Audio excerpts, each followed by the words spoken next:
Okay, I think we are on. So I went lights on for this video today. Lights on. Hopefully solve some of these issues. Okay. No, I don't want to learn more. I don't know how to get rid of you. What's going on, guys? How's it going? What's up, audio?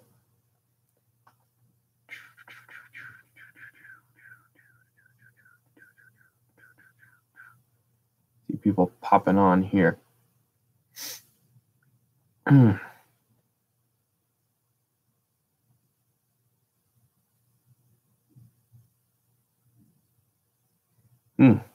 Okay. So y'all having a good Tuesday? Everything going swell, hopefully.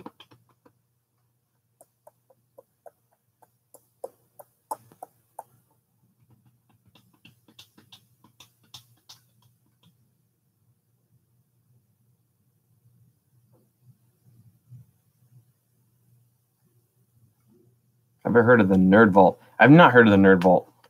What's in the Nerd Vault? A lot of nerd stuff. First time watcher, let's see what happens. Well, Short Spawn, this is a Q&A and discussion session. So you get to ask me questions and I will do my best to answer them. So what's up, Betsy? How's it going? Welcome back to the stream.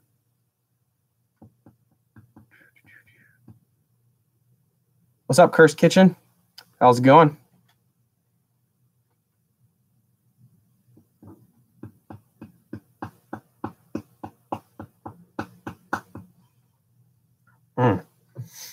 So, I know some of you may or may not be interested, but is anybody waiting impatiently for the Star Wars Episode 9 title? I don't really care when it comes out, but I think it'll come out Star Wars Celebration. I think they're going to wait a while. They're a YouTube channel who make, among others, videos bridging eras in Star Wars. For example, Grandmaster Skywalker talking through a Mace Windu via holocron.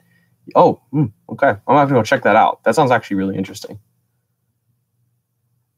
I kind of like to see that stuff in Star Wars too.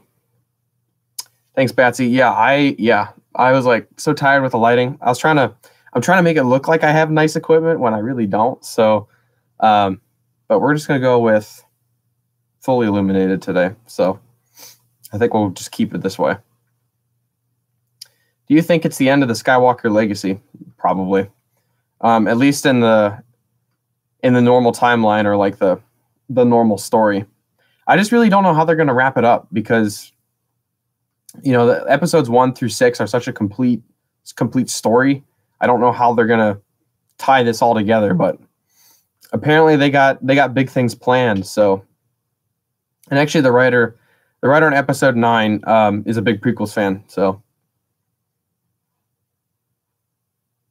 Yeah, Joey, I thought it ended in Return of the Jedi too. Porg's lost in Hollywood. Yeah. Yeah, they're a little lost.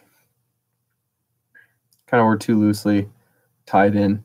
Yeah, I really think like that's just like a general belief in the Star Wars community. So I think if they really want to have these movies be part of this whole saga, they really need to tie it in with the first 6 movies very closely. So why do you think there's a media bias against the prequels?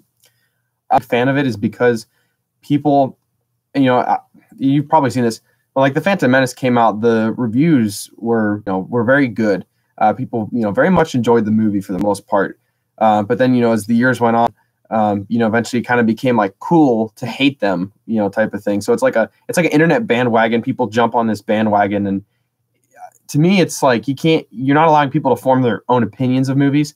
Like if you genuinely dislike the prequels and you have your own reasons for not liking them, you know, that's fine. But if you're like just saying, I don't like the prequels because everyone else doesn't like the prequels, then that's not a valid reason to say that you don't like them. Yeah. The nostalgia. Yeah. Cursed Kitchen. That's a good point. The nostalgia factor is also a big part of it too.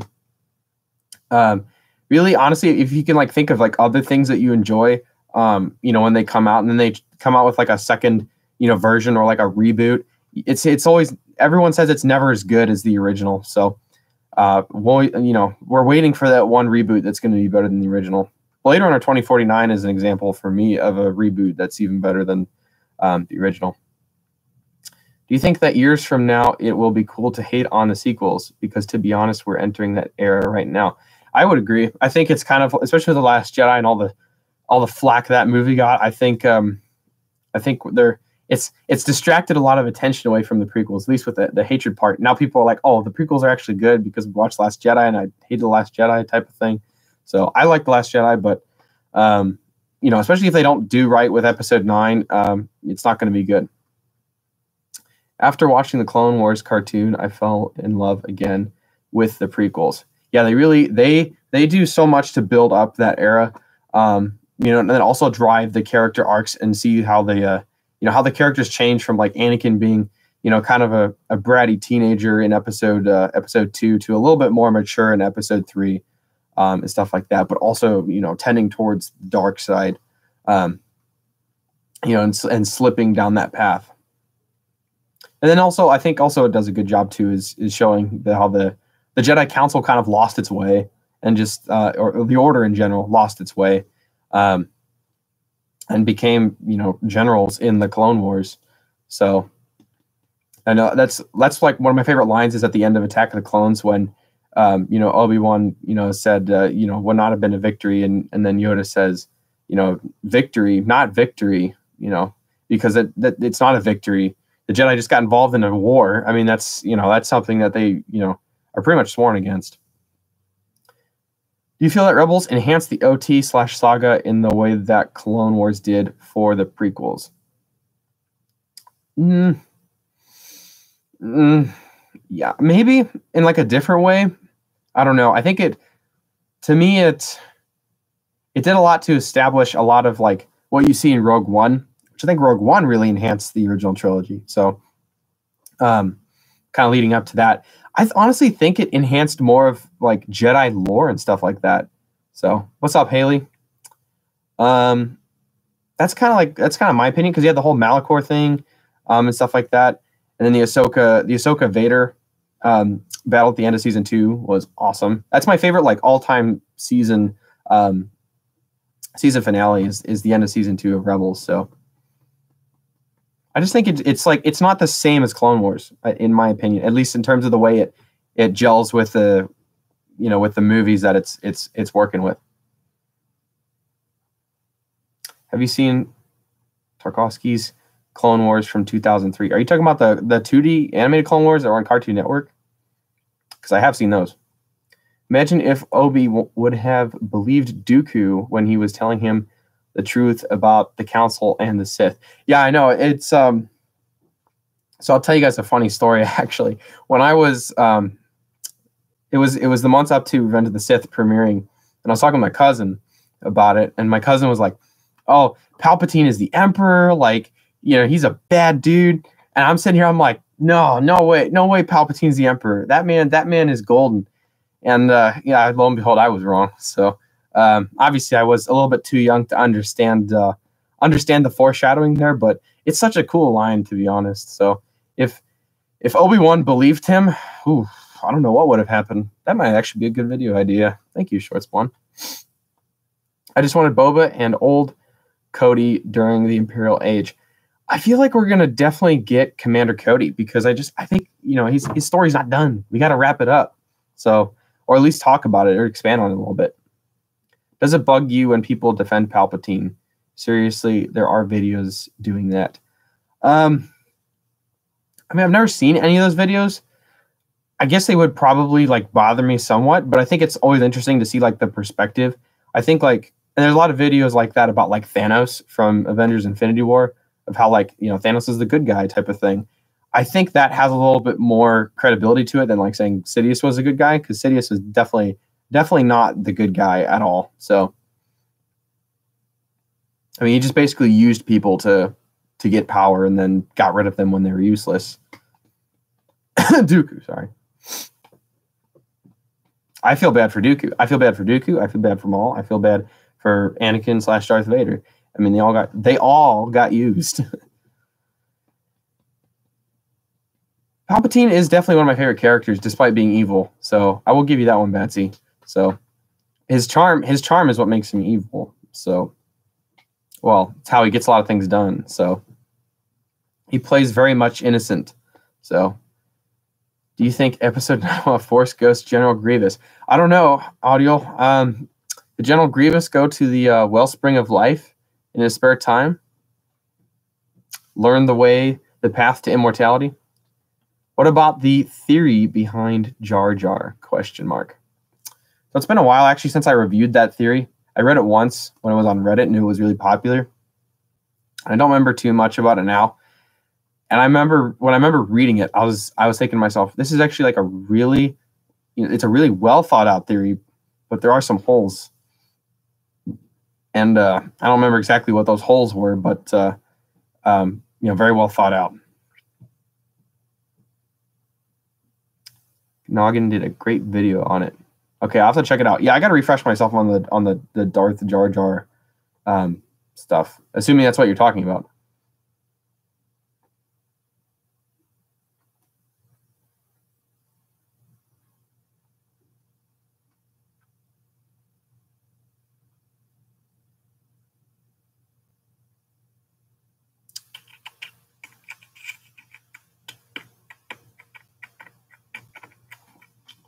Kind of one of the things that like I've been thinking about like recently is like, I don't know. I preferred the General Grievous from Episode 3 compared to the Clone Wars, the newer Clone Wars. I thought in the newer Clone Wars they didn't. I don't know. I like the Grievous's lair episode, but I don't know. I thought they did a better job with him in Revenge of the Sith. Jar Jar's story ends sad. It does end sad. It's so sad. In the last Aftermath novel, which I have not read that novel, but it is very sad. Like at least the canon ending. If you haven't like looked it up and you're not planning on reading the third Aftermath book or the Aftermath trilogy at all, go look it up. It's actually really depressing. Remind him like others juggling on the streets. Yeah, I don't know. Jar Jar to me, it's like he's just seriously misunderstood character.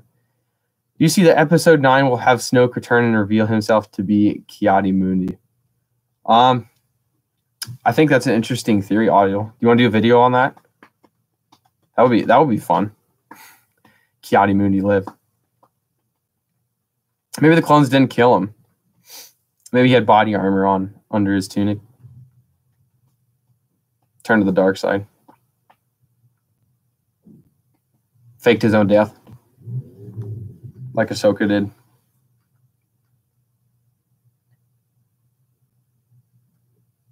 Oh, what would have happened if Count Dooku never left the Jedi Order? I actually have a video on that, Haley, and it's actually been a while. I haven't watched that video in a while. If Count Dooku never left the Jedi Order, I'm pretty sure. I mean, like he would have, or Sidious would have gone after somebody else for sure. There's well over 1,000 Jedi in the Jedi Order. Some of them have to be a little, teeter-tottering on the edge there. So Sidious has his ways. He will get who he wants. We saw that firsthand. So in episodes 1 through 3. I think one thing that'd be cool too to see is Imperial officers. Like we got some with Tarkin and with Krennic, but some of the more famous Imperial officers, like their backstories in the Clone Wars and serving throughout the Clone Wars.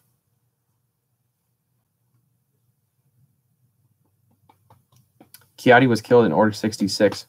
Was he? Was Sidious killed and when he got shot out the window? In Legends, Quinlan Voss was targeted by Sidious briefly. It is possible she would have made him the next Sith apprentice. Actually, when I was thinking about that question, I can't remember what I said in the video, my video that I did on it. I think I had like Obi-Wan going to the dark side actually, which was kind of weird. But I think when I first thought of like who he would go for, Quinlan Voss was one of my first like thoughts of who he would go for. He's quite the rogue. Do you think we'll ever see new Ayla Secura material given in Disney's stance on female / objectification? Hmm. I don't know if they're going to give Ayla more material. If she's going to get anything, if she gets anything, it's going to be a comic arc, and it's either going to be a single issue or it's going to be a 5 issue. I don't think she'll have like a novel or anything like that, but I could see it happening. I just don't think it's going to happen anytime quite soon. Oh, so how nervous were you watching the great fight on episode 3, Annie and Obi? Rumor is that Spielberg helped direct that scene. I've never heard that rumor before. That's interesting. When I watched the Obi-Wan and Anakin fight the first time, the suspense was definitely real. And what I remember from it was thinking, I mean, it was also quick. It was just like all this flashing of lights and stuff like that, and the lightsaber spinning and stuff like that. So, but I thought like the way that they dueled was interesting because, at least to me, and now when I watch that duel, it's kind of almost like they're dueling themselves. Like it's different, but it's really good. Yeah, Mustafar is like a hell planet. Do you think Rick McCallum was a yes man? Kind of. I mean, just from watching like behind the scenes stuff, I mean, it kind of seemed like George's oversight was vast. So the question, I have with Mustafar, and I brought this up in my first live stream, but when you go back and you watch Rogue One and they go to Mustafar, it just doesn't look as like red and volcanic. It's more like gray and kind of calm. So I always wonder, like, is that Mustafar that we see in Revenge of the Sith? Is that like normal Mustafar, or is this like something's definitely wrong because the dark side is like flowing through the planet type of thing? I'm a feminist here. I don't view Ayla's depiction as bad, especially in the Old Republic comic, in which she was a very fleshed out and important character. Yeah, I don't know. I haven't like spent too much time like thinking or reading about like how Ayla was depicted in the prequels and all that stuff. It was because George wanted to tell a story of the prequels, and therefore he had more involvement. Yeah, no, I'd agree with that. It's explained in the Darth Vader prequel comics. Okay, see, I haven't read those ones. I need to read the first Darth Vader, the first one that Charles Soule did, and then I'll read the Darth Vader, the second one, the one that's still going, or is wrapping up, or just wrapped up. I can't remember. So it makes it heartbreaking. They were fighting themselves. Obi should have told him that he had to make the same decision. Clone Wars showed that Obi had a love interest and that he walked away from it. Yeah, that's like one of the best parts about the Clone Wars too, is it shows like how Obi-Wan even kind of had the same thoughts as Anakin about like leaving the Order, and he had like a relationship that was going on and stuff like that. And I think it's interesting to like watch the parallel, but you see like Obi-Wan and Anakin's paths are very similar, and then but at least like they're on in different or ages, I guess. So like Obi-Wan was earlier than Anakin, I guess, but they follow the same path essentially, and then Obi-Wan diverted his path and went a different way than Anakin. What she wears in the prequels was not even originally Ayla's outfit. She originally appeared in Legends, in which she wore a unique Jedi robe. She picks up her costume. We know her best with on Tatooine, when she's depicted wearing that on a comic book cover. Lucas wanted to adapt her for this movie. All right. For a company that claims the prequels aren't good on occasion, Disney makes good prequels / content IMO. I agree. I really don't think that they claim that. I mean, they kind of like subtly hinted at it, like when The Force Awakens was coming out, but I don't think that they do that as much these days. I think that's just a lot of that's because of fan feedback, to be honest. So they get really good authors to write the novels and do the comics and stuff like that. So, they top notch folks. So.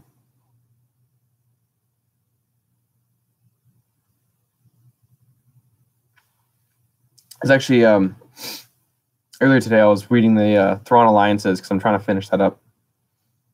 And I'm not going to spoil anything, but there was a good scene where Anakin and Thrawn were they were fighting some battle droids, and Anakin was trying to pretend to be somebody else. He's trying to pretend to not be a Jedi, and they took the lights out, and then he was using the Force to move his lightsaber around the room without him holding it, and then was like trying to build up this idea that there was a Jedi lurking around. It's pretty interesting.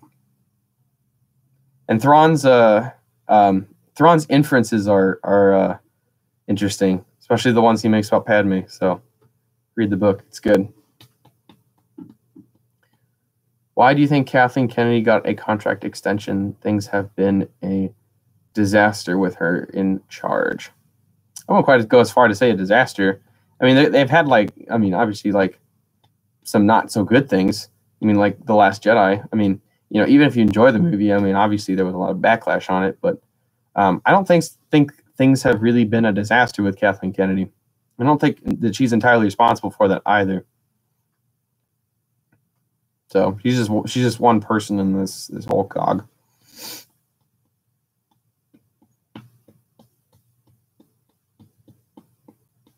And she did work with George Lucas, don't forget, too. So for quite a while. Though I should put the disclaimer out there that I am not an expert on the Lucasfilm company and all the ins and outs of their business. So I don't work there. So if I did, I probably couldn't be telling you that information. Anyways, episode 7 is the worst. I mean, the making documentary was better than the movie. Did you not like it because it just wasn't like an original plot line, or was there a different reason? Short Spawn. I'm just curious. And what did you think of The Last Jedi in comparison?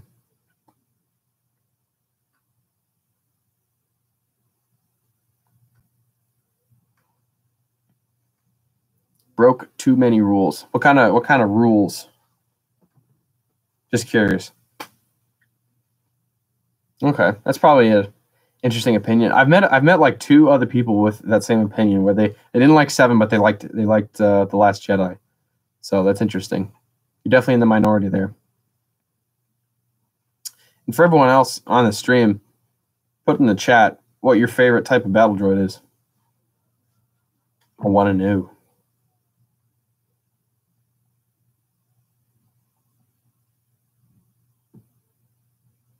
It's not as mythologically rooted as the other movies before it, episode 7. Okay. No, I definitely agree. It's not like there's not as much mystery behind it. And that's like, again, my favorite part of the prequels is just how much like mystery that they built into the Star Wars universe compared to like episodes 4 through 6. But I think because The Force Awakens was such a movie that had come out, well after a decade after the last Star Wars movie, and especially after a trilogy that, received a lot of backlash and there was, it's kind of popular hate on, as we all know. I think they had to kind of go back to essentially like a safe formula for episode 7.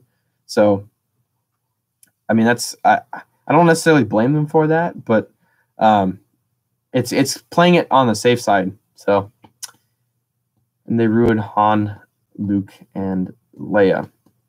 I think we have to wait until episode 9 to see what they end up doing with that, because Luke's going to be back, and he's going to be a Force ghost, because that dude just floated off. So, do droidicas count? Of course droidicas count. New droid counts. Wow, those droidicas. I thought the droidicas were really cool in The Phantom Menace. Like, 4 was very mythologically rooted.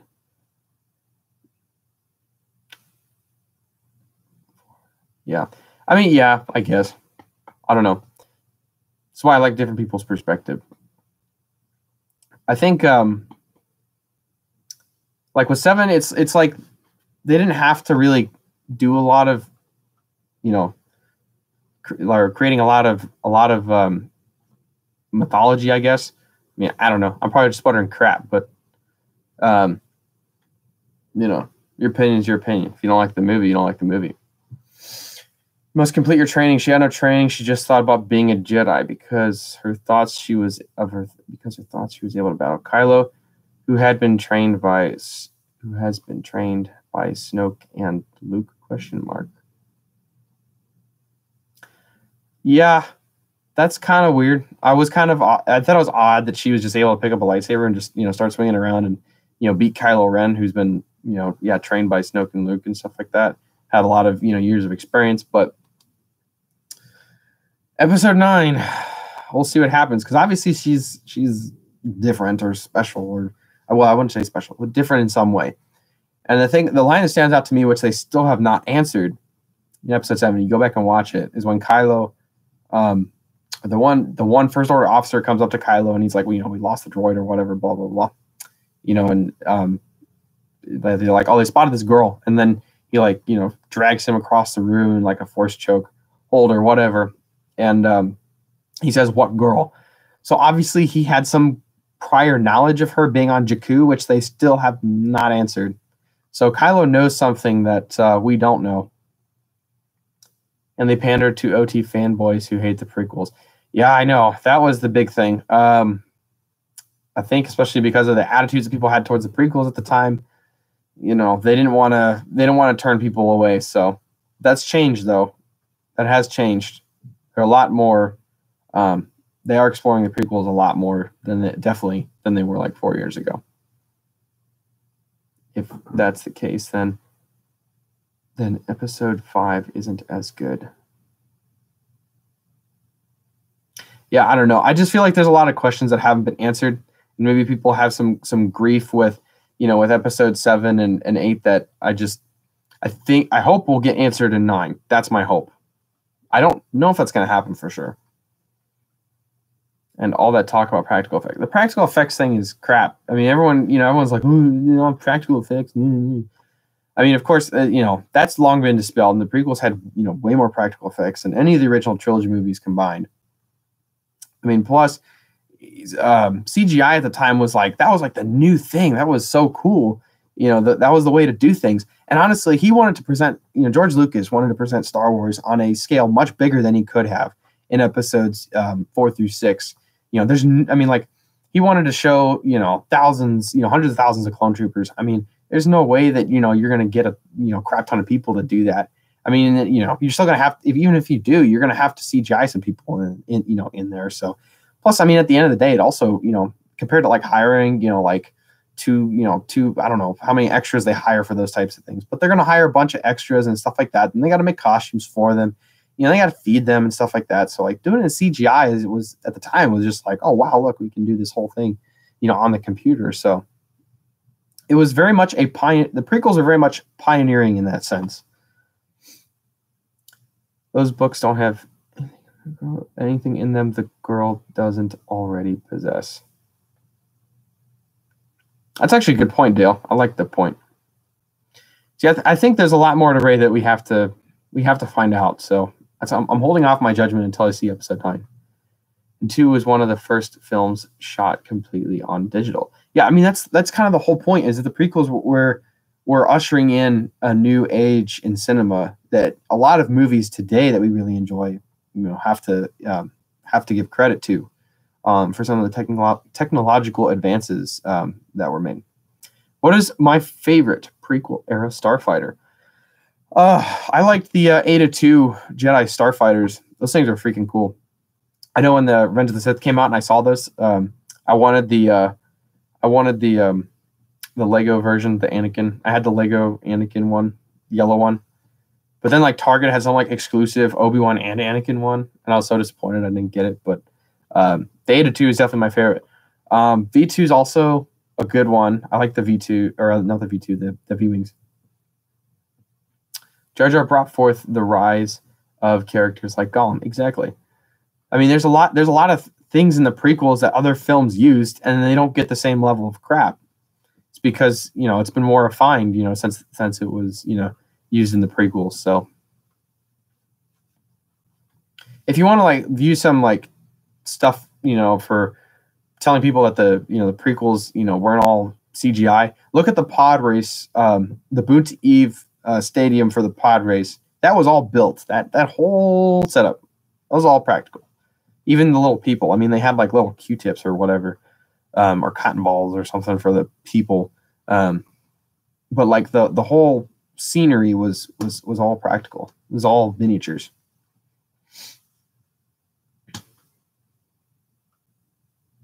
I think people just need to also not nitpick on the movie, at least in the sense of like they need to understand when the movie was coming out and the technology that was available to them and stuff like that. So I think people have to slow down a bit. And that's why, like, when I watch a movie, like, I don't try to pick it apart, especially like people, like when people are like, oh, there's like sound, in space in Star Wars. It's not scientifically correct. I'm like, that's not why you watch. You don't watch a movie, to say if something's scientifically correct or not. You watch a movie to enjoy it. It's like, don't worry about it. You're just ruining it for yourself.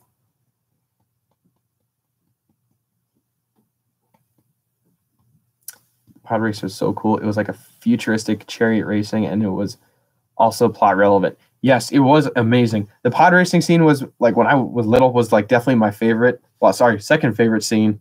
My first favorite being the Darth Maul and Obi-Wan and Qui-Gon battle. But yeah, the pod racing was freaking awesome. So I'm still hoping hoping that somebody's gonna make a nice pod racing video game, like where you can customize your racer and stuff like that, and like build different racers. I think that'd be freaking cool. I'm really surprised that no one's done that yet, but I agree. Other than Leia flying through space, hello. I when I first watched The Last Jedi, and Leia kind of just like went across the screen, it was kind of odd. It was a little odd to me, but I don't know. It grew on me after I watched it. It was also referenced in the Endor speeder chase. What are you talking about? Pod racing, Batsy? Jar Jar was just over the top a bit, but you can see his mouth moving in the Phantom Menace when he's influencing what some people say. You would have made it a great story, a different story. Yeah, I just think with Jar Jar, I mean, you have to kind of look at him with the position that he's not supposed to be a liked character. You've never played the Pod Racer video games. I've played the is it N64? I never owned an N64 or anything like that. The first video game system I had a Game Boy Advance. I got like 2003 or something. So I never played that game, at least except at like friends' houses and stuff like that. What I did play a lot of was the pod racing arcade game that they had at like some Chuck E. Cheese's and other arcades and stuff like that. It had Anakin's pod, and you could sit in it. I played that thing for hours. I think it was awesome. Jar Jar is supposed to demonstrate the virtue of uselessness or something like that. He's just like, to me, Jar Jar is what they put in the movie for the little kids. I know George Lucas said Star Wars is for kids, and it is. But for like little kids, who don't understand necessarily all, the plot details, I think he was partly in there to entertain them. So just kind of like just something to keep them entertained at least. So and then, when they get older, they can understand, some of the plot and what's going on. Really? I thought of him being the new age C-3PO. I mean, like, if you think about that in like that's part of it too. Like, he was kind of like, C-3PO was kind of the slapstick humor guy. And Jar Jar, I guess, kind of filled the same role. But I don't know. It's like, because C-3PO is also in it, but again, he's not like he's not like he is in the original trilogy, I guess. So, and they went about different ways with him. C-3PO was just kind of like annoying, and Jar Jar was also annoying. Well, he wasn't as annoying as he was kind of just stupid. So, but of course, literally, like, Qui-Gon just like insults him after he saves his life. Obi-Wan's like, "What's this?" or whatever. It's just like, I mean, he was not liked by the characters in the movie, which doesn't mean that you have to like him. Jar Jar was my favorite character growing up. Without him, they would have. I assume you say without him, they wouldn't have won on Naboo. So I guess that's true. I mean, he got promoted to general, believe it or not. That's kind of crazy. He released all the Boombas or whatever. He actually took out a lot of droids. You think about, I mean, he took out a tank, man. He's a freaking badass, Jar Jar. So, and the Clone Wars, you watch the Clone Wars, you like watch the Jar Jar arcs. It's hilarious. Well, we see Qui-Gon have anger issues. Yeah. Qui-Gon did not like Jar Jar. So, and and Obi-Wan didn't like Jar Jar. Obi-Wan didn't like a lot of people. Actually, if you watch in the Phantom Menace and you kind of go back and watch Obi-Wan's behavior, he just kind of like hates everything that happens or everyone that they seem to pick up. He literally like he says to Qui-Gon, like, why do I have a feeling that we've picked up another pathetic life form or whatever? And it's like, oh my gosh, he just called Anakin a pathetic life form. Wow. I mean, obviously he didn't know him, but Obi-Wan was just cranky like almost that whole movie. I feel like if they redid the movie, they would just have Obi-Wan like rolling his eyes all the time, just like, oh, like, when they're going through like the planet core and stuff. Imagine if he called him that the rest of the trilogy. I'm probably sure he wanted to. I think he just probably got over it, or at least like tries to ignore him. He just tries to avoid Jar Jar. Really shows the growth of his character arc. Are you talking about Jar Jar in the Clone Wars? Because I mean that does too. So I think with Attack of the Clones, kind of making him a little more subdued. Kind of got used to the Coruscant, political lifestyle type of thing. I thought he was fine. So I mean, of course, he gives the Chancellor emergency powers. But if you think about it, he was trying to do the right thing in that situation. He was sitting in for Padme, he was, on the Senate. I mean, like, he was like, oh, Padme would want, like, he's like, oh, Padme would want this, or like, she'd be proud of me for, whatever, for doing this. And so he's like, okay, we'll give the Chancellor, what if we give the Chancellor emergency powers? And then, it basically just falls into a trap in a sense. So do you think the Emperor knew that Annie was on that planet? If so, then he is the father. I don't think that he knew that he was on Tatooine specifically, but I think he knew who he was when he arrived and when he figured out who he was. So, I mean, when we see this as early as the Phantom Menace, I mean, when he, tells Anakin, we'll watch your career with great interest or whatever. I mean, I think he figured it out. And the new, again, I'm not reading the comic books, but I try to keep up with some of the stuff that's going on. But in the new Darth Vader comic, they actually talk about that somewhat. So, and the whole father thing. So, and actually, I didn't know that the whole Darth Plagueis thing was talking about Anakin's father until like 5 years ago. And when I was watching the opera scene and I figured it out for the first time, I paused the movie and just sat there for 5 minutes in silence with my hand over my mouth, like, oh my gosh. Yes, he did feel it. He could tell that Anakin was the Force's creation. So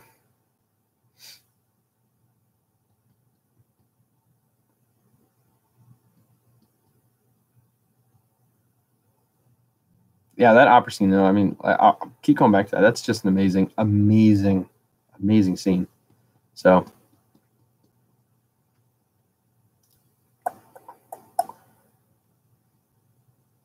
kind of one of the other questions too. Do you guys think that General Grievous was like too weak or like too easy to beat? Do you think he just died too easily? I think like when I first saw episode 3, I mean, definitely. But like when I watched, you watch the Clone Wars and you like watch Obi-Wan fight Grievous and like all the other Jedi fight Grievous and stuff like that. I think then it just makes a little more sense. But like when I watched episode 3, I was like, wow, he's dead. So that was quick. Favorite Padme moment. My favorite Padme moment is definitely the one where she's looking at the Jedi Temple and Anakin's in the council chambers and they're like literally basically looking at each other, from across Coruscant. The music, the cinematography in that scene, so good. What if Annie would have stayed on that Force planet with the father and son and daughter? Well, he wouldn't have anything after that. I think he would have brought balance to the Force, maybe fulfilled the prophecy. Who knows? A while ago said he was influencing something that Shmi, but that doesn't even come out right. And he says he created Anakin. Yeah, so like in the comic, or at least the way that they like described it, it's hard to tell when Sidious is telling the truth. And when I first saw what happened in the comic, I'm gonna try not to spoil it or anything like that. I did not believe him. I did not believe Sidious. Flat out. Like I was like, there's no way. That dude's lying. So Grievous was damaged goods, bad surgery. Yeah. Improvements. I chose them. I think it's basically the same story as Snoke influencing Ben in the womb. Yeah, it's just they lie. The Sith Lords, they all lie and deceive. I mean, just to paint this picture for people, to get them to bend to their will. So I think only one of you guys answered my question of what your favorite droid is. I'm still waiting on some answers from y'all. Your favorite battle droid. And also, if you want to just post your favorite kind of droid, that's cool too. It was a Force vision, really.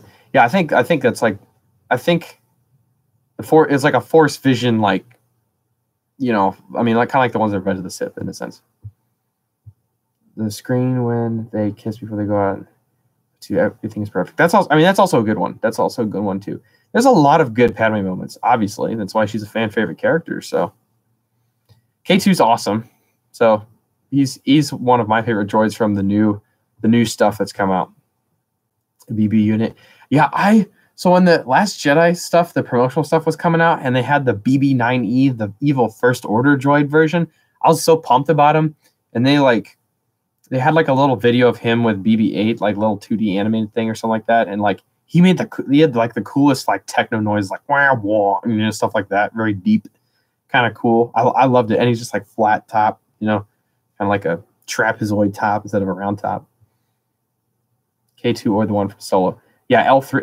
L3 was funny. I liked L3. And I mentioned this last week too, but I like what they did with L3 and putting L3 into the Falcon as kind of like, so then when C-3PO in episode 5 is like, the ship has the most peculiar dialect. And then you're like, that's L3 in there. And she's probably sassing C-3PO. Probably giving him some crap. I thought Solo was actually very good, in my opinion. So don't at me on that one.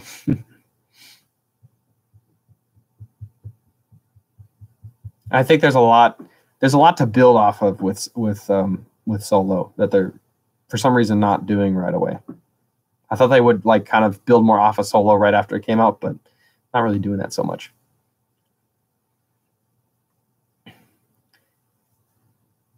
And I thought Alden actually did a really good job with the character of Han Solo. And a lot of people were kind of like concerned that he wasn't gonna fit the bill. Like no one could replace Harrison Ford. I'm not saying he replaced him, but I'm just saying that he did a really good job of playing Han Solo, I guess, as the character. So, or younger Han Solo. Most nostalgic is R2 though. Oh yeah, of course. And actually, like, I spent a lot of time thinking about R2 and everything that droid has been through. That droid, if that droid were a person, he would probably be the wisest person like in the whole galaxy. Probably would be tired of everyone's crap. Be like, I have done so much.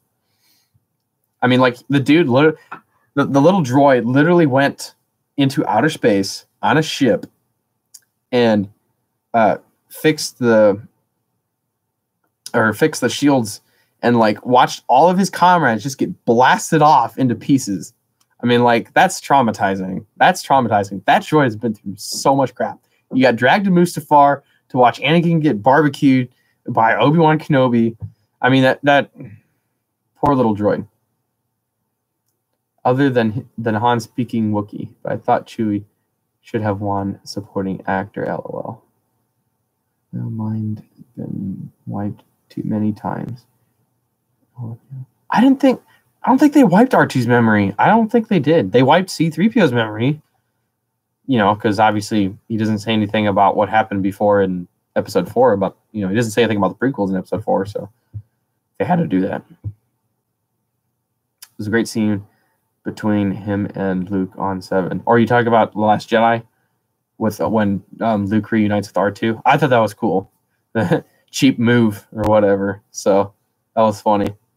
I like that one. My favorites, my favorite battle droid are the super tactical droids. Those are definitely my favorite. My favorite overall droid, I actually like. This is kind of odd. I don't know what, and I don't remember what they're called, but I like the protocol droids that have the bug eyes. They kind of like the long head. They're like they're in episode 4. There's one in Rogue One as well.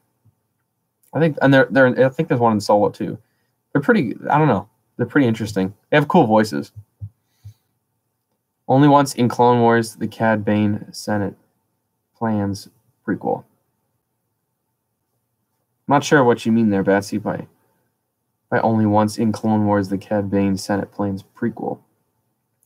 C-3PO got wiped a couple times. He's Anakin's droid, so there's a connection. I think he sensed his droid at Endor, not Luke. Yeah, he was probably like, oh, wow, look, my droid's here. Of all the places, C-3PO. And then Luke shows up and he's like, wait, you're not C-3PO. It's funny. Like alternate, like do like an alternate like story, alternate timeline. What is C-3PO was the chosen one? Oh. Only wants the Clone Wars. Oh, okay. Okay. Oh, okay, gotcha. Yeah. Okay, that makes sense. Well, I mean, even after that, R2 still went through a lot of crap. I mean, maybe he got his mind wiped somewhere, you know, more along the way in there. But I mean, like, that droid's been through too much. He needs to retire. You're not the droid. You're not the droid I was looking for. That's pretty funny. I think they should do just do like a little like short video on like what happened if like C-3PO showed up instead of Luke.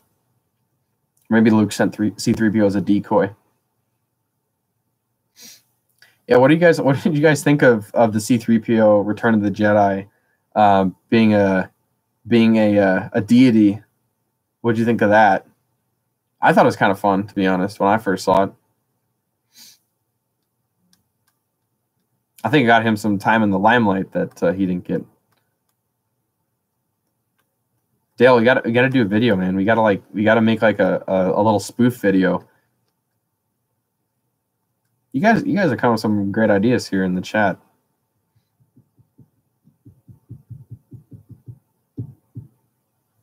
Also for everyone else too, if you want to put it down in the comments, put down what your favorite Padme moment was.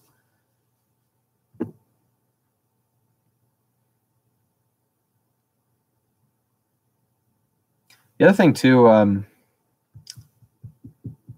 there's some stuff in the comics, I'm pretty sure, if I can recall.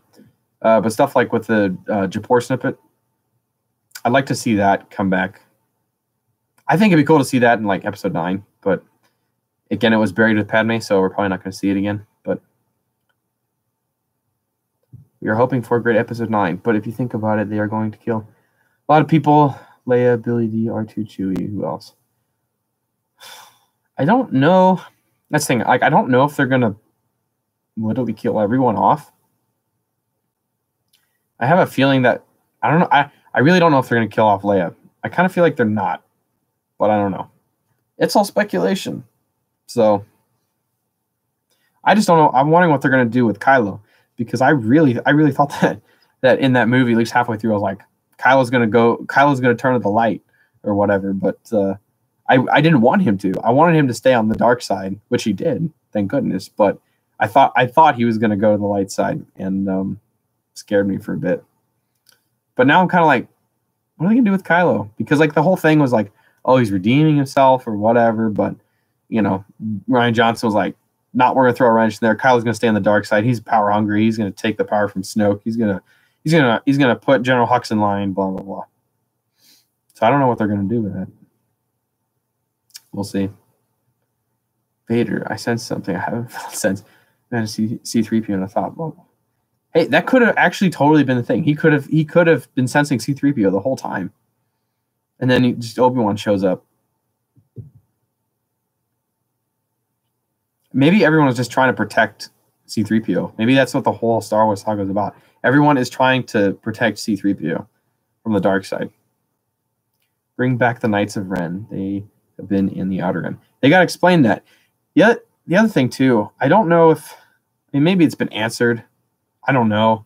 But the vision from The Force Awakens when Rey touches Anakin's lightsaber, and there's the Knights of Ren there, and there's the tree.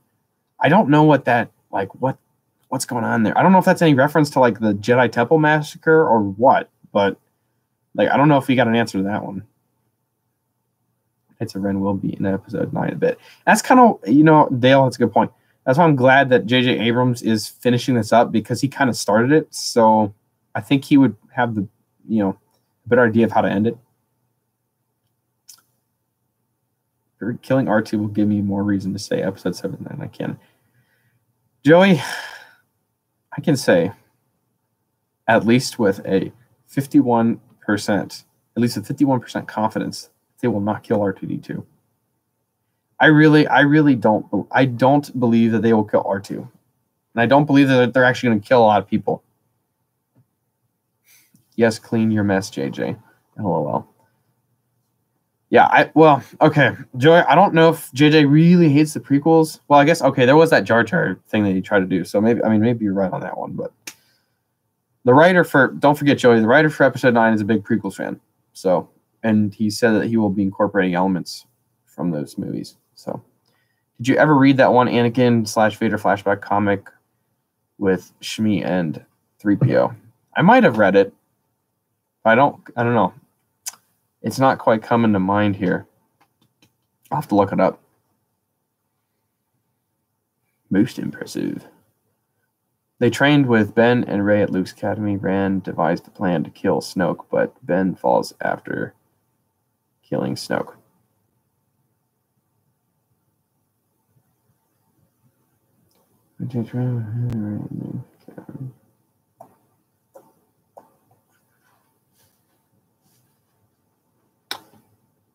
Not 100% sure on what you are talking about, Dale. That took place during the Cloud City scenes in Empire. Are you talking about the flashback comic? Oh, yes, I know what you're talking about. Yeah, I know which one you're talking about. When he finds the pieces of C-3PO and he looks at the head. Yeah, I've seen that. So that's why, like, a lot of that. I mean, I want to read the comics so bad, but I just I'm not good about keeping up with them. So you guys are putting some major pressure on me though to start reading the comics. You're supposed to be using Vader's helmet to tap into the dark side without falling fully. Dale, bring up another great point. What, like, are we going to see Vader's crushed helmet again? I don't know if we're going to get an answer to that. We also got to get an answer to how Maz got Anakin's lightsaber. There's still no answer. She said, a great question for another time. When's another time? Is it going to be episode 9? It'll probably just be like a comic or something. But I hope they answer that question in the movies. Or in the movie. Battle. A bigger and darker battle. I think he did too, but episode 3 was PG-13. I don't think he wanted to take it that far. So he didn't want to obviously cut off his intended audience. So yes, more likely plus a red and black helmet.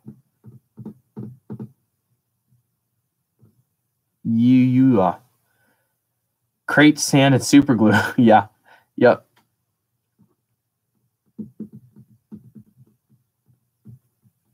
What about the Ewoks? If they killed them off screen, I'm going to be angry.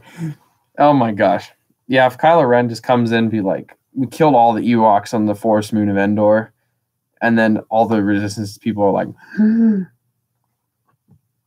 that would make for a hilarious episode 9. She was probably friends with Lando, who was in charge at the time, where Luke's hand and saber were. Yeah, she's got to have some connection to Lando. I think I'm pretty sure that Lando's probably visited her a couple times in the past. So I think Maz has been on the car, or not the car, Takodana for a long time. So my question for everyone, is Rey Anakin reincarnated? You know, that video, there's a lot of videos done on that about this time last year. And to me, I would say no. But I think it would work. I think it would work.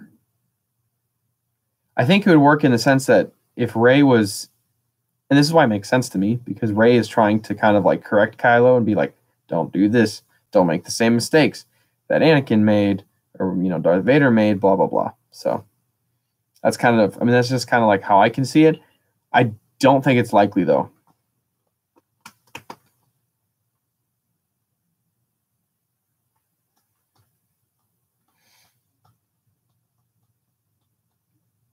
Oh my gosh, it's already 8:56. It would make Reylo uncomfortable. Reylo already makes me uncomfortable, so that stuff is just. How can she know anything about Vader? Because a lot of people knew stuff about Vader, or at least especially after Return of the Jedi, the whole Vader story came out, I guess, in a sense. So at least not the whole story, but that he was a pure evil, everyone hated him type of thing. Not so much that, but that is his second chance at correcting the balance in the Force. And that's kind of why I think it makes sense, but I don't think it's likely. Maybe I don't know if it's Anakin reincarnated, but maybe it's the Chosen One reincarnated type of thing. I kind of fall more on maybe she's the second Chosen One type of thing, or whatever, or the next in line type of thing. So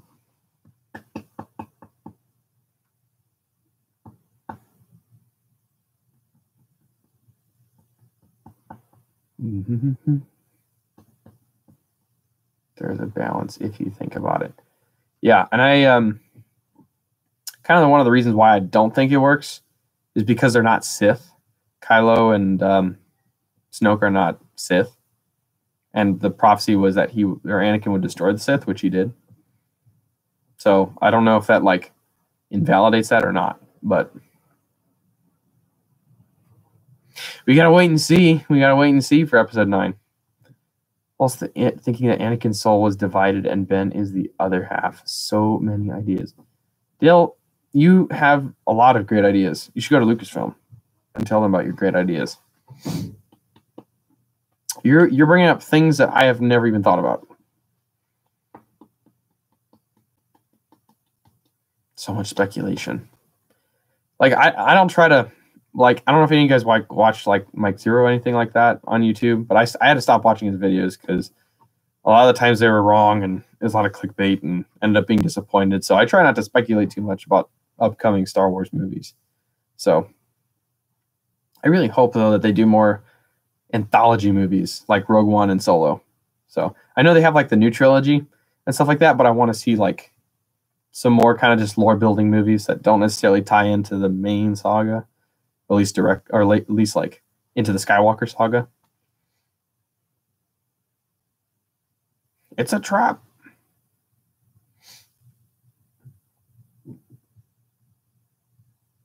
Oh, well, okay. Alrighty, guys. So I think it's 8:59, so we're gonna probably wrap things up here. Let's see. Yeah, okay. There, all the storyboards that have been thrown out. Nobody cares if they're leaked. Yeah, I think they run a pretty tight ship. So, hey, thanks for coming, Short Spawn. Glad you enjoyed it. Come back next week, next Tuesday, 8 p.m. Eastern Standard Time. May the Force be with you, Joey. At least we know what's not happening early. That's true. That is true. That is true. Roger, Roger. Uh-oh. Blast them. Okay, guys. Well, that's going to wrap it up. Stay tuned for a video on Friday. I've got a good one coming on Friday, so stay tuned for that. Next week, there's going to be a live stream at 8 p.m., but there will not be a video. I will be out of town, unfortunately. So, yeah, have a great night, everybody. Thanks for coming. If you're watching this on repeat, of course, have a great rest of your week. And may the force be with you always. Bye, Batsy. Bye, Dale. Thanks for coming. So, all right, guys. Again, may the force be with you always.